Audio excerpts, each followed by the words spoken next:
Olá, vamos falar de um dos mecanismos mais importantes do transporte dos xenobióticos, a denominada difusão simples.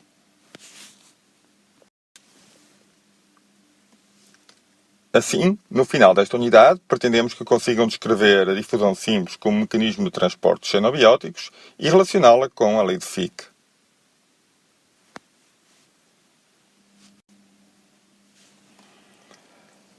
A difusão simples pode ocorrer por duas vias: a difusão transcelular e a difusão paracelular.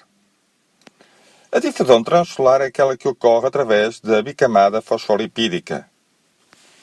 É característica das moléculas lipofílicas, que têm capacidade de atravessar os fosfolípidos em função do seu gradiente de concentração.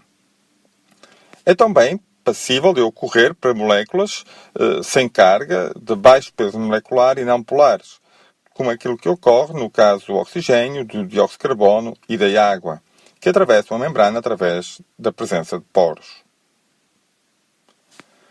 A difusão simples pode, no entanto, também ocorrer por difusão paracelular e esta é característica no caso dos poros existentes entre as membranas. Ocorre para moléculas de baixo peso molecular, como por exemplo o etanol.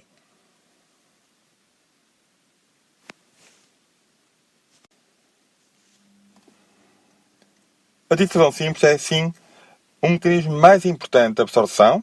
É um mecanismo passivo na medida que não consome energia, ou seja, não consome ATP.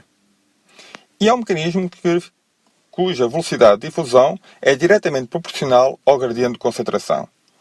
Ou seja, segundo a lei de Fick, a taxa de difusão é diretamente proporcional à diferença de concentrações entre a face externa e a face interna.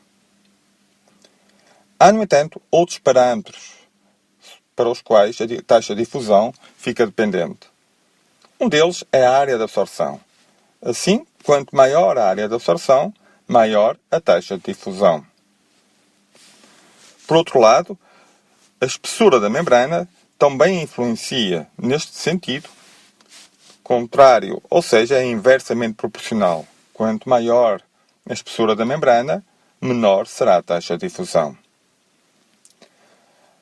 Há, no entanto, um terceiro parâmetro que é bastante importante nesta taxa de difusão, que é representado por uma constante, a kappa, diretamente relacionada com o tamanho da molécula e a sua lipofilia. A lipofilia das moléculas pode ser caracterizada pelo coeficiente de partilha óleo-água, mais conhecido pelo logaritmo de P.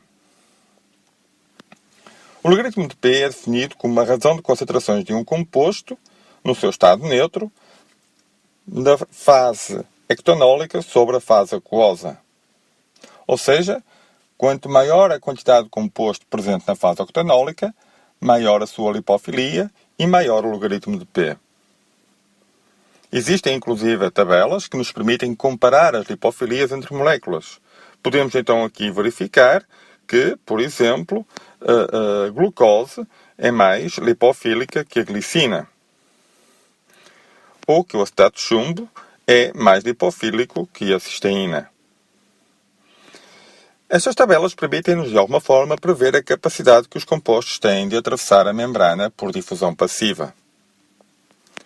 No entanto, para lipofilias muito elevadas, normalmente caracterizadas por um logaritmo de P superior a 5, as moléculas podem ficar aprisionadas na própria membrana.